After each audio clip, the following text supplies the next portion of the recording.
విద్యా ప్రవేశ కృత్యాలు ఆగస్టు 12వ తారీఖు అనగా సోమవారం 47వ రోజులో భాగంగా లాంగ్వేజ్ అండ్ లిటరసీ డెవలప్మెంట్లో భాగంగా వర్షం గురించి పిల్లల చేత మాట్లాడించాలి. వర్షం పడిన తర్వాత అది ఏమవుతుందో, ఎక్కడికి వెళ్తుందో చిత్రాల ద్వారా పిల్లలకు వివరించాలి. ఆ తర్వాత కాగ్నిటివ్ డెవలప్మెంట్లో భాగంగా నీటిలో ఉండేవి, నేలపైన ఉండే జంతువుల వర్గీకరణ చేయించాలి.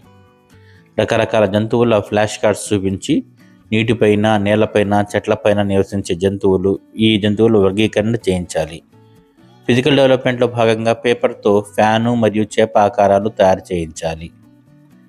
రకరకాల కలర్ పేపర్స్తో పిల్లల చేత ఇవన్నీ కూడా ఫ్యాను బొమ్మ, చేప బొమ్మ, ఇలాంటి రకరకాల బొమ్మలను పిల్లల చేత చేయించవచ్చు.